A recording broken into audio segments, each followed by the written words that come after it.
to give you some information about the coronaviruses that hopefully will be helpful for you in the workplace, as well as when you talk to your, talk to your employees, or talk to other people, or maybe even for yourself. I mean, this is I think it's a very sort of scary time. It's a little bit uncertain. There's a lot that we don't know.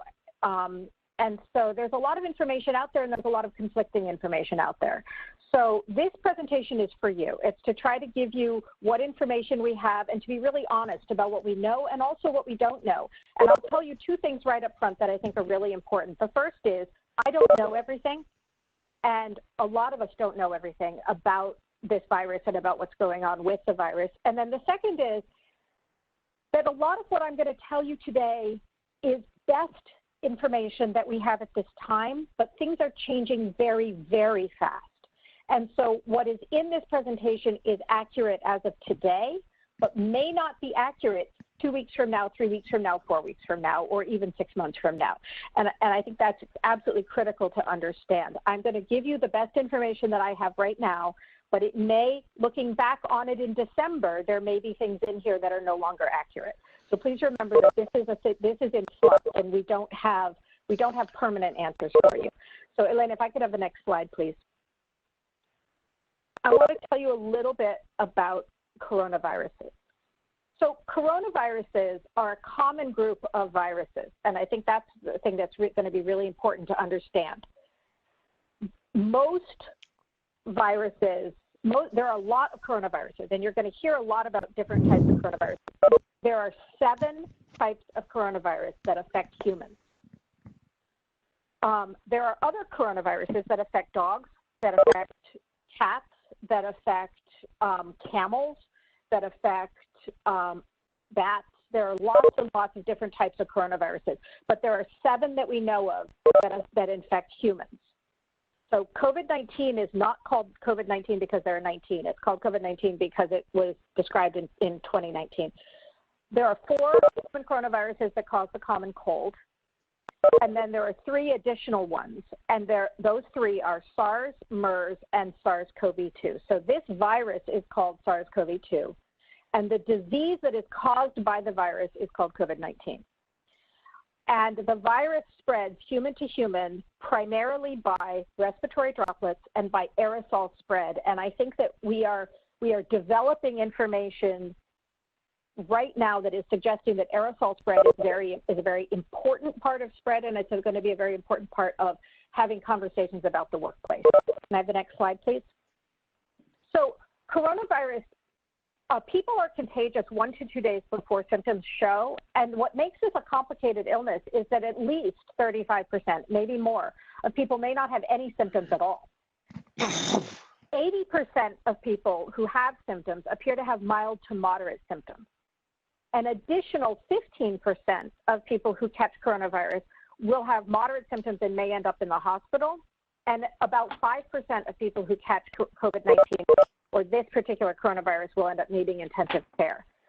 The current mortality estimates vary a lot, but to the best of our ability to tell, the estimated mortality rate is between 0.7% and 2.3%, depending on the intensity. So what that means is that somewhere between 7 in 1,000 or 23 in 1,000 people will die, or less than 1 person per 100, but up to 2.3 people per 100 will die, depending on the intensity of the outbreak. Next slide, please.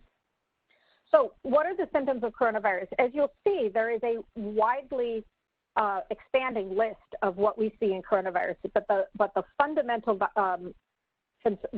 symptoms are remaining the same. The initial study in Wuhan suggested that fever was very common, tiredness and dry cough. Then loss of appetite, body ache, shortness of breath, and coughing were less common. We're also seeing some other symptoms that bear paying attention to: nausea, diarrhea, loss of sense of smell, and actually, in addition, sometimes vomiting. And then there are some odd rashes that appear to also be associated with coronavirus, but they're not as common, and we don't need to, and so they have to be kept in mind. But by far, the overarching conditions are fever, tiredness, and dry cough. And that's holding true, it's held true all through the spring, so we can keep we can keep track of that as well. Next slide, please. So in Vermont, the clinical cases that we are seeing, we are having a steady trend up. Now, I think it's very clear that in Vermont, we are doing much better than the rest of the country. So our coronavirus numbers are low, and our number of cases around the state are low, but we are still trending up. And I think the most important thing for us to remember as Vermont employers is we are not immune to this virus. You know, I'm not immune to it. No one is immune to it. You know, we have been fortunate, and some of that fortunateness has come from being a rural state, but some of it also comes from having acted early and being very careful and very conservative. But we are just as susceptible to this virus as anyone else, and perhaps more so because we're an old state. And so people are just as susceptible, and we have been lucky, but we cannot rest on those laurels. Next slide, please. So some of the workplace challenges that we're having is that there's a lot of anxiety about this. There are very mixed messages between the federal and the state responses. There's mixed messages from the news and the social media, and there's not always a scientific consensus because information is coming in so quickly. I think that there is a fundamental scientific consensus that is building, but it's not 100% consistent, and so it can be very confusing. The other thing that's very difficult is that the fundamentals of this virus have not changed. We don't have good treatment for it. Antibody testing is not a panacea. It's complicated, and it may or may not be useful. Right now, it isn't useful. It may become useful. And even virus testing is complicated. You know, which test to do, what the results mean. And then in addition, we have no vaccine or good way of preventing it. Next slide, please. So having all of these things makes it hard. It makes it challenging. So in addition, one of the things that's hard is we're used to, I think we're used to in this modern world having some anxiety, but in this case, this is a real threat. I mean, the anxiety that we feel is real. We're not through this pandemic. It's going to continue probably for at least another year. And a large percentage of Vermonters are medium to high risk, and a large percentage of employee populations and employee pools are medium to high risk. There's an older population, and we have a higher incidence in this state of chronic conditions. So although we can say, oh, you know, this is anxiety, it's anxiety with a reason, and we have to pay attention to that. So next slide, please. You know, the anxiety is appropriate, it's normal, it's reasonable, and I think when you're working with your employees, you want to acknowledge that. And then we also want to be able to present as much high-quality information to you based on the latest science as we can. And I think it is important to be as open and transparent as possible about what you're doing to try to keep your workplace as safe as possible, but recognize that it is imperfect and it may not work. And I think that honesty is really critical because people know that this is a scary time, and they know that they're getting, potentially getting exposed. And so acknowledging some of that allows you to work with your group to kind of come to solutions that people can feel okay about. Next slide, please. I think that it is clear from the information that we're seeing that if you can work remotely, you should. And the reason is that if you can decrease the density of people in an individual workspace, you will lower the rate of transmission. You will lower the exposure to the rest of your group if a case does occur within one of your employees in the workspace, and you will help keep families and communities safer. So one of the interesting, we want to be able to get kids back into the schools. We want to be able to keep our community functioning. Those who can work remotely help those who can't work remotely by staying remote. And we help keep our family members safer, and we help keep our communities safer, and we actually make it more likely that the schools will be successfully able to bring kids back to some, to even to a partial degree, if those of us who can work remotely continue to do so. So it involves the community coming together and trying to say, how do those of us who can be remote protect those of us who cannot be remote? I think it's an important social conversation to have. Next, please. But that being said, this issue of who can work remotely and who can't can create divisions between groups. And so I think as employers, it's important for us to remember that we we have to be sensitive to the divisions of individuals who can stay remote and individuals who can't, and try to be sensitive to those divisions and try to improve unity so that we don't have resentment. We have to realize that there are differences between those who can work remotely, those who have individual offices, those who might be in a cubicle setting, and those who get highly exposed to other people, and work to be sort of sensitive to the needs and fears of all of these groups. Next slide, please. So one of the big areas, if you are having people work in an office workspace, to try to be aware of, is to try to be aware of your HVAC and your air circulation. And we know that we don't have fundamental recommendations on this yet, but we know that high circulation is better than low circulation. So if you have windows that open, better to open them. If you can work with your HVAC folks to maximize air circulation, that would be better. Try to look at what OSHA is suggesting for COVID in terms of the highest quality that you can get in terms of your air circulation. And then, again, you want to make sure you separate your workers. Farther apart is better. If they can be more than 6 feet apart, that's better. Barriers and walls are going to be safer than open floor plans, but you want to keep people as far apart as possible, and you want to keep the density of who's in your building down as low as possible in order to try to allow that separation. Next slide, please. So when you're thinking about lowering the density of your workers, you can try to get creative if your work processes allow it. Remote work is one way. Staggering shifts is another. Extending hours is another. Maybe you have folks who would want to work, an early morning shift versus an afternoon shift, and that would decrease the density of people in the building. If you have to have people working, try not to have them congregate. Try to reduce meetings or hold meetings virtually, and consider closing or reconsider gathering places like gyms and cafeterias, where you're going to get a lot of people in a confined space. Also, through the fall, if possible, hold meetings outside. Bring people together. Outdoors is safer than indoors, so encourage outdoor communication as opposed to indoor communication if at all possible. I think we are seeing a lot of creativity among school teachers, a lot of creativity in colleges, and a lot of creativity within office spaces to try to reconceptualize how we think about work. I think that there's an opportunity as well as a series of problems, and we don't have to be hamstrung by the old ways of doing things. That being said, there are a few basics. Universal mask use is critical. Masks show that your business is working to keep employees safe. This slide is actually wrong because, as I said, things change and brand new information has come out. So research does show that universal masking policies with cloth masks decrease the spread of COVID. The first bullet is correct. It will prevent asymptomatic or mildly symptomatic individuals from spreading the illness. The second bullet is wrong. There is now evidence to show that if you wear a mask, even a cloth mask, you will decrease your risk of catching COVID-19 from someone else. It's not 100%. If you're a healthcare worker in a hospital setting, you should not be using a cloth mask. There are protocols for keeping folks who are exposed to high densities of COVID-19 safe.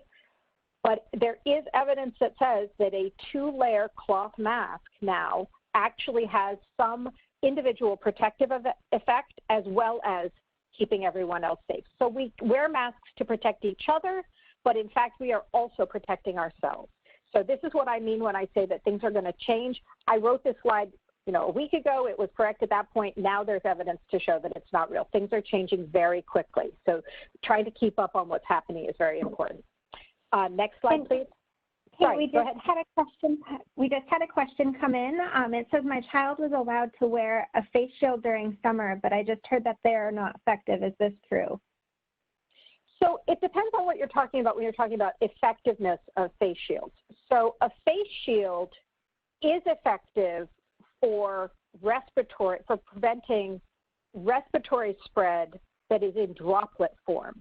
So remember, there's 2 ways that COVID spreads. It spreads by respiratory droplets, and it spreads by aerosol.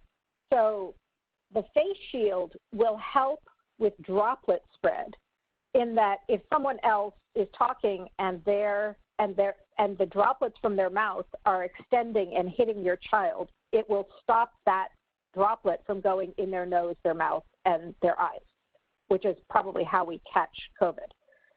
What is not clear at this point is how much a face shield by itself protects against aerosol spread. And I think that is something that we just don't have a full grasp of. I think children are hard, and it depends on how old the child is.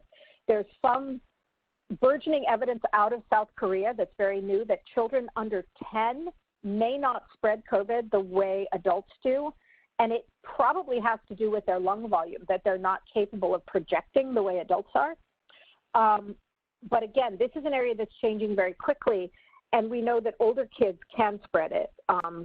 So I think we don't have all the answers on this yet, but that's the role of face shields. Ideally, the face shield would be worn with a mask as well, but that's a little excessive, I think, often for children. Kids are, however, if it's kid-to-kid contact that you're talking about, kids are more likely to spit on each other than adults are. And so the face shields probably do help with that if you've got little kids that are together. When you're wearing a mask, a couple of things that are really important. Masks must cover the nose and mouth. They're not really effective if they're only over the mouth. They do need to be over the nose as well, because that's where the individual protection for yourself comes from, is protecting your nose. The mask material does matter. The best, if you're looking at what are the best masks, quilters cotton, double layer quilters cotton, or commercial paper masks are probably the best.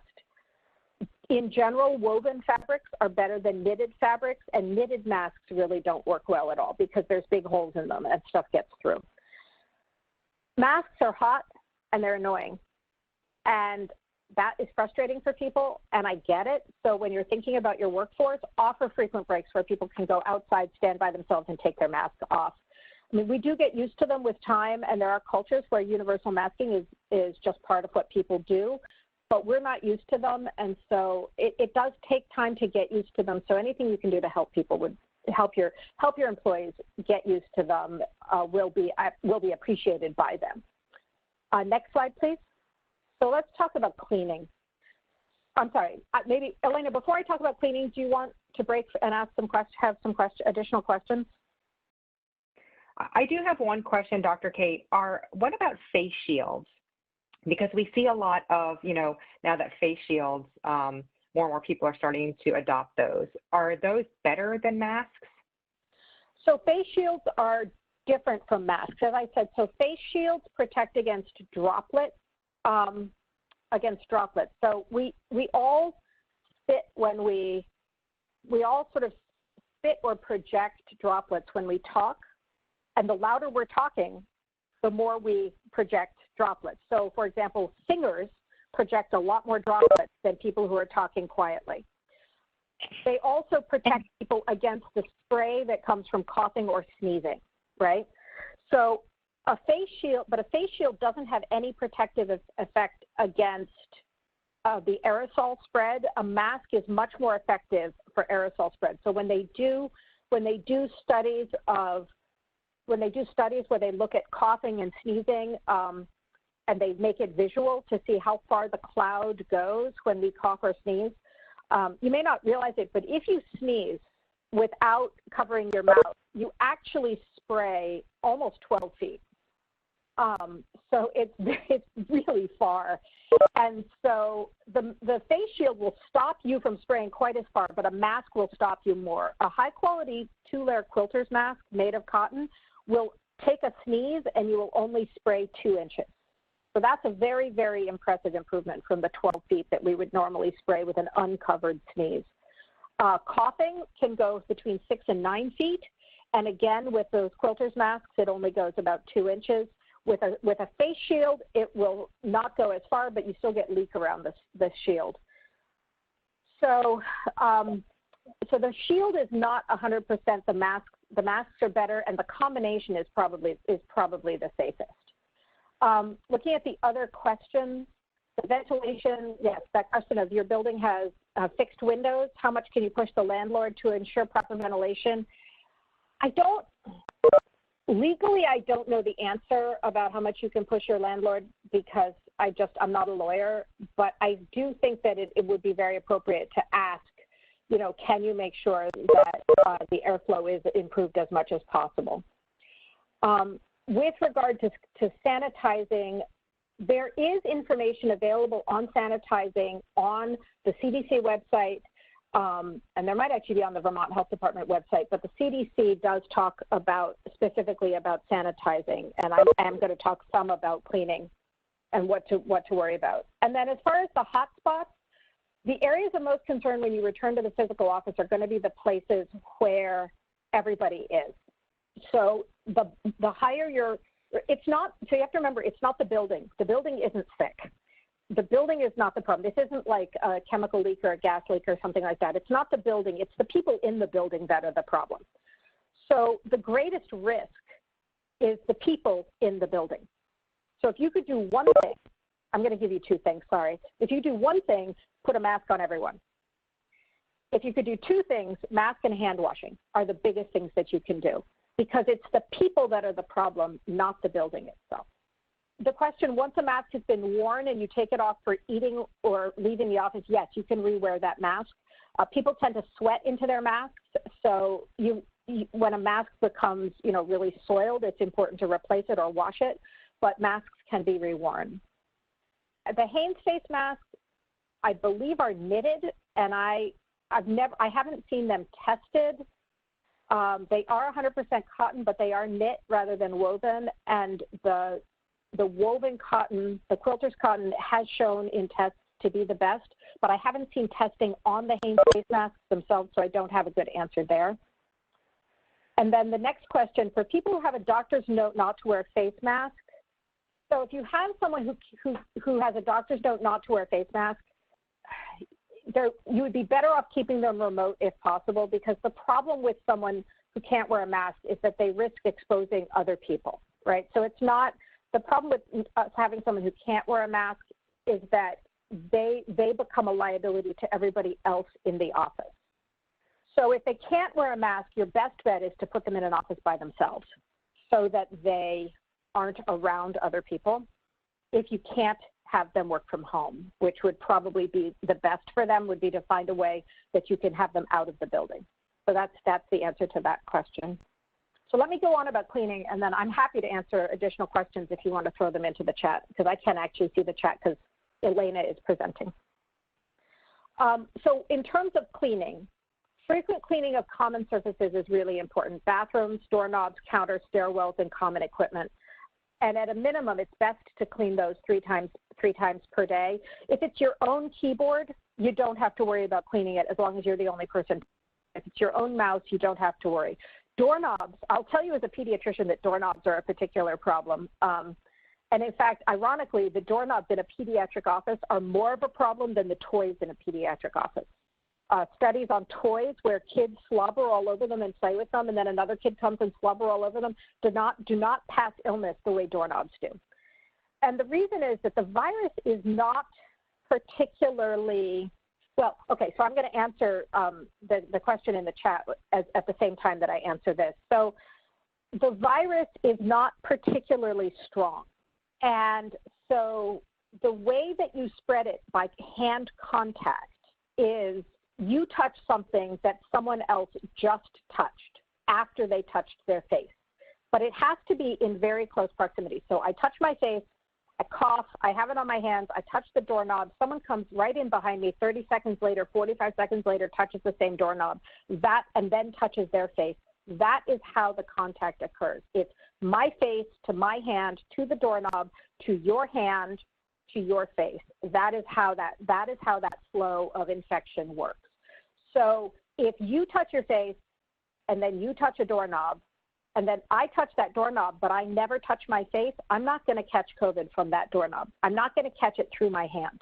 I'm only going to catch it because my hand went from the doorknob that you infected to my face. So that's where the hand washing, the hand sanitizing, and the cleaning comes in. The reason that we're talking so much about workspace cleaning is because we as human beings are terrible at not touching our faces. We're really bad at it. Whether we think it or not, we touch our faces all the time.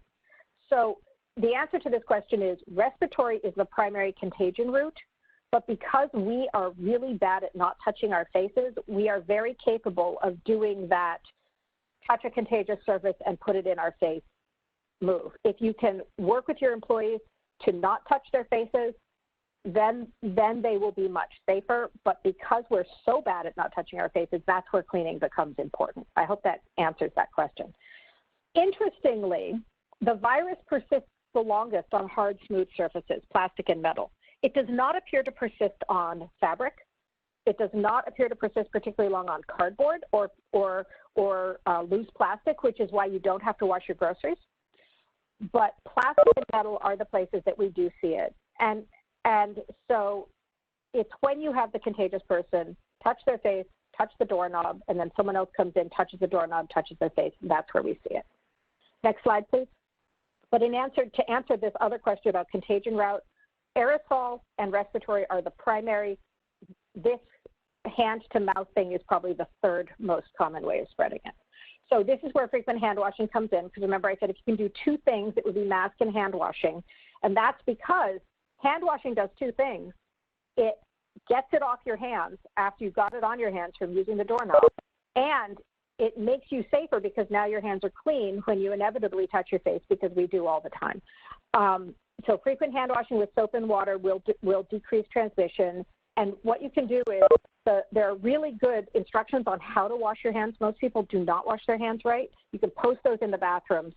And actually, we can give you the one that we used in our, if you guys want it, but we actually stole it from the National Health Service in England because it was such a good diagram. Display those in the bathrooms, teach people how to wash their hands, allow people to go wash their hands, and then abundant hand sanitizer. Hand sanitizer is not as good as hand washing, but it's still really important. Your question about if you're limiting an on-site gym to one person at a time, how long in between people is best? Oh, this is a really good question. It's going to depend on your air circulation. What I can tell you is that operating rooms where this is a big issue are generally leaving approximately a half hour between patients unless they have special filtration.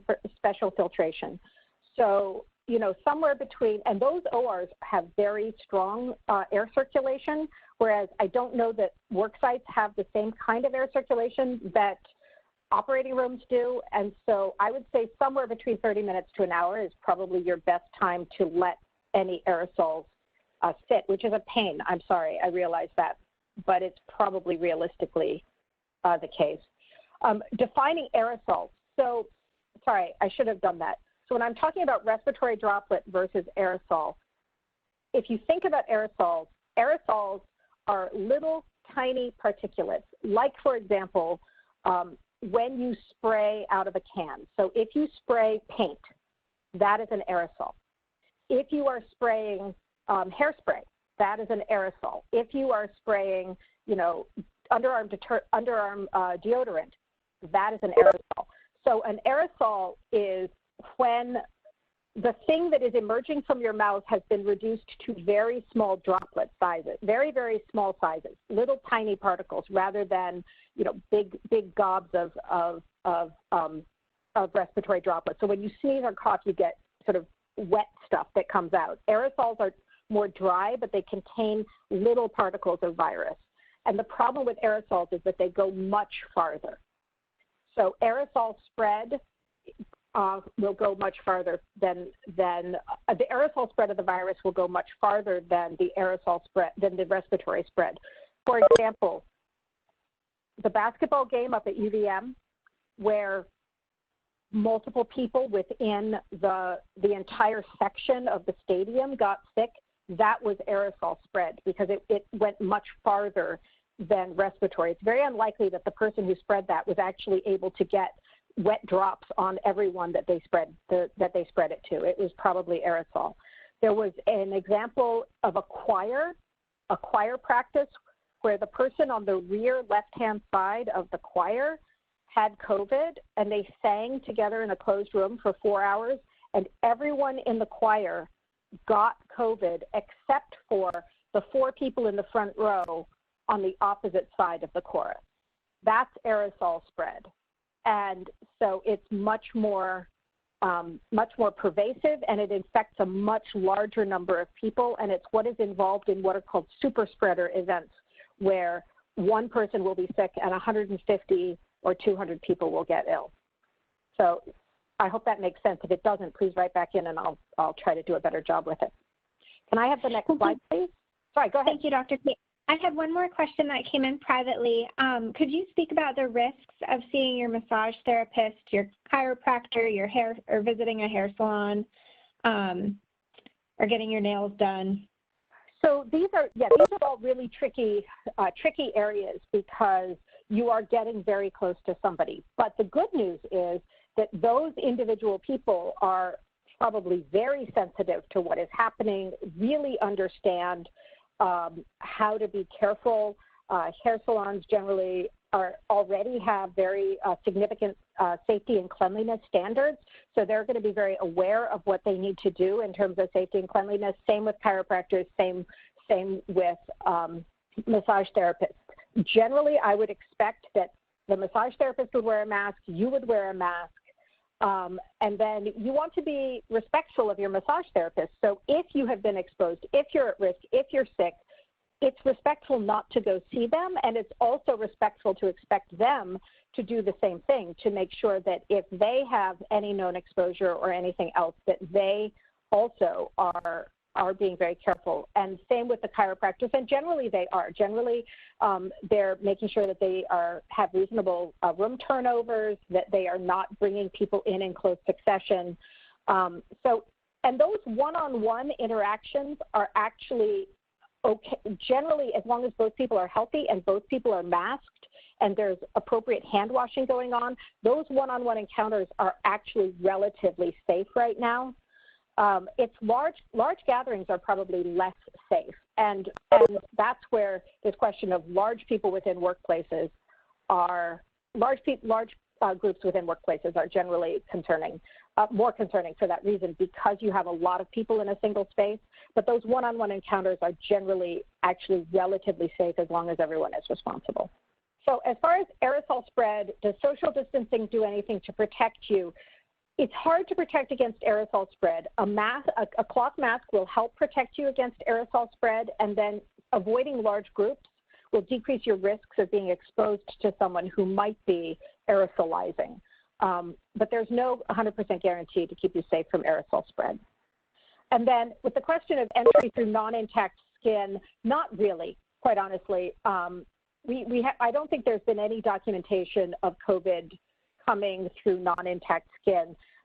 There might be one case of vertical transmission from mother to child, which is a beautiful, during birth, which is a really glowing example of what happens when the barriers break down between two people. But there's not a lot of vertical transmission evidence from pregnant women to their newborn children. So that does suggest that it doesn't really spread through non-intact skin, nor does it appear to spread through blood products, if that makes sense. So very quickly, I wanted to talk about viral testing. Because when you're thinking, it's like, well, what if we just get everybody tested? And large-scale testing for the virus or for the antibodies is not effective for workplace safety or management for two reasons. The first is a negative test doesn't guarantee safety, so precautions have to apply to everyone. And there are no recommended protocols right now. Now, this may change, but right now there are no recommended protocols for using lab testing to determine workplace safety, because the problem is you could be negative today and positive the next day. So it doesn't seem to be helpful. Viral testing right now is really reserved for individuals who have symptoms of COVID, people who've been exposed, or people who are coming out of quarantine. They went out of state, they came back, it's been 7 days, they want to get a test.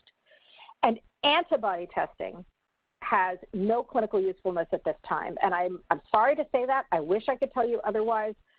But the challenge with antibody testing is there are a lot of antibody tests out there, but we don't know how useful they are. So let's talk about antibody testing, because it's a bit of a bugaboo.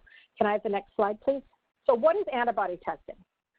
So antibody testing is looking for our immune system's response to infection. So our immune system makes antibodies to infections.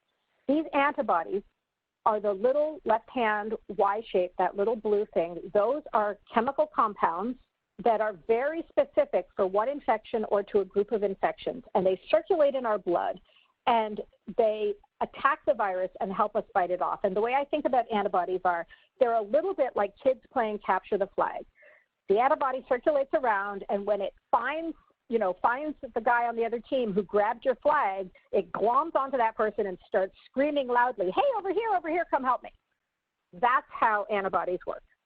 They circulate in our blood, and they attach to the infections, and then we can test to see whether those antibodies are in our bloodstream. And that's what we do when we do an antibody test. We say, do you have these antibodies for this virus? The problem is that antibodies can cross-react to other infections. So, for example, the antibody to coronavirus can cross-react to the common cold antibody. And so there is that cross-reactivity, and we could accidentally say, oh, you have coronavirus antibodies, when it turns out what you have are common cold antibodies. Next slide, please. So that can make antibody testing a little bit trickier because we've all had common colds. So to use antibody testing, we have to know two things. We have to know that the test is accurate, and we have to know what a positive test actually means for us. Does it mean that we're immune? And right now, we don't know either of those things.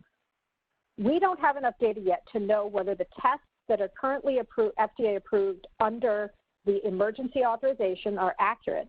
And we also don't know that even if you have real true coronavirus, COVID-19 antibody, we don't know if that means you're protected from future infection. And even if you are protected from future infection at this moment, we don't know how long that's going to last.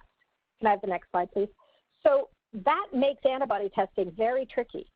It's really too soon to get an antibody test because we just don't know enough about the individual tests to know how to interpret the results. So we at Blue Cross are recommending to people to avoid direct-to-consumer advertising and home testing because we just don't know. We don't know. I don't know as a physician, your doctor's not going to know what to do with the results. Ultimately, there may be a role for antibody testing, but right now we just need more clarity about what those individual results mean. We just don't know enough.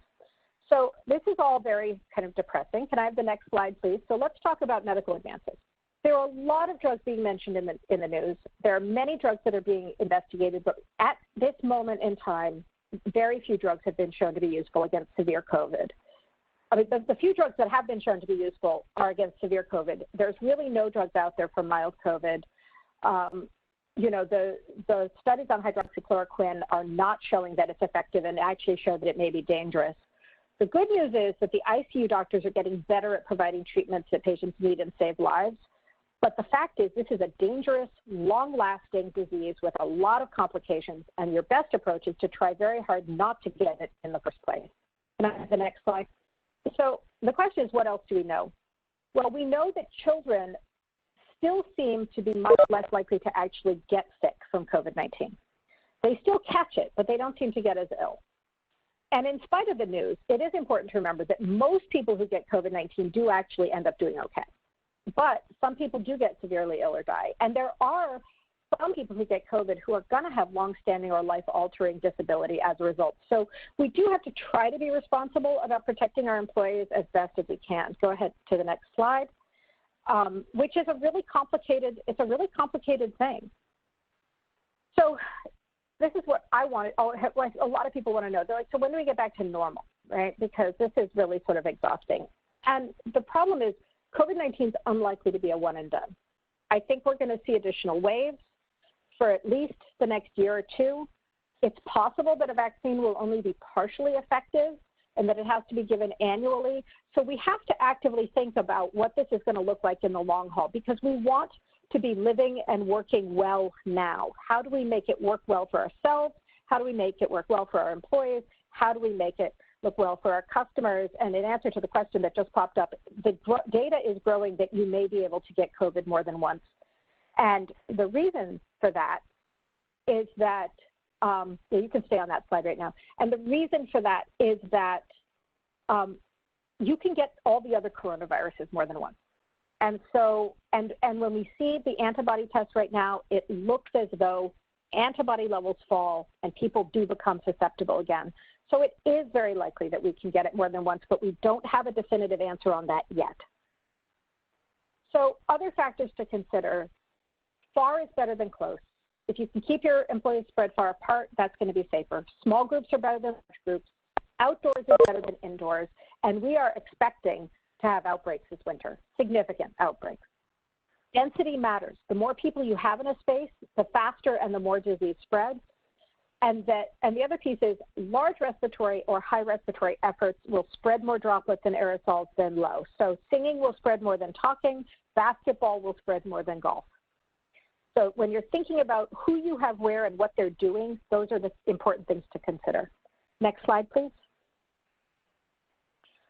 So as scary as this is, I think it's important to remember that new information is coming every day. In the history of humanity, there has never been a virus that has been as studied as this one. Everybody in the world who has the capacity to study this, whether they are biologists, chemists, physicists, whether they're physicians, whether they are epidemiologists, everyone is focused on COVID-19. There has never been a virus that has been this studied. We will get answers, but it's going to take time. So my best encouragement is move slowly, move carefully based on the best scientific evidence at any given time. You're going to get mixed messages. It's going to be confusing. And I'm happy to continue to communicate as things change if you guys think that that would be helpful. I have a question in the comments. For people who become really ill with COVID, what are the predominant long-term effects that have been seen? So the biggest long-term effect that we're seeing right now is prolonged fatigue, headache, and potentially fever, but really prolonged fatigue. This virus does appear to cause a fatigue that is real and a decrease in exercise tolerance that can last for 2 to 3 months. We don't know why, but it affects a large number of people, whether they have mild illness or whether they have severe illness. So that's the most common predominant long-term side effect that we're seeing. It's just being described. I don't have a lot of information on it. We'll know more in a couple of months, but that's the biggest. But as far as other long-term effects, COVID can cause kidney failure, it can cause heart failure, it can cause long-term lung damage, it can cause strokes, which have long-term neurologic problems. So for a small number of people, they can have major long-term illness. And that is going to be important from an employment standpoint. So I moved very quickly. I apologize, but I'm happy to answer more questions. So as we wait for additional questions, I just want to let everyone know that we will have a recording of this that we will send out after the presentation. And I thank you all for your patience with the beeps. Our next part 2 session will be on August 4th, and we will have that worked out. So I appreciate your patience, and yes, we will have a link to this video that will be sent out. So I think there's a couple more questions that are coming in. Ceiling fans are a great question. I actually think that ceiling fans, I think that ceiling fans I don't know the answer to. I do think that ventilatory fans, especially blowing air in from the inside to the outside, are probably going to be helpful. Ceiling fans actually, interestingly, may not be a problem, and I don't have data on this. I'm thinking off the cuff on it, so I have to tell you that this is my thought process. If you can push aerosols down to the ground where they don't affect people, they will probably be safer. So I don't know that there's any evidence that ceiling fans are dangerous, and it does occur to me that they might be helpful for that reason. Masks do need to be worn all day at work. With eating and drinking, they can be taken off temporarily, but it's better if people eat and drink in a cubby space where they won't be projecting, eat by themselves and eat in a closed cubby space. If you've seen the pictures of kids in China with plexiglass, they're eating in sort of plexiglass cubbies at their desks so that they aren't spraying respiratory droplets or anything while they eat. So that's a good option for eating or drinking. If you don't have that, have people, it sounds really antisocial, I'm sorry, but if people eat sort of facing a wall that's right in front of them, they're not going to spray onto other people. So I hope that helps. Is air travel safe at this time? Well, it depends on how you define safe. I don't think that air travel is, I honestly don't think that air travel is particularly safe at this time.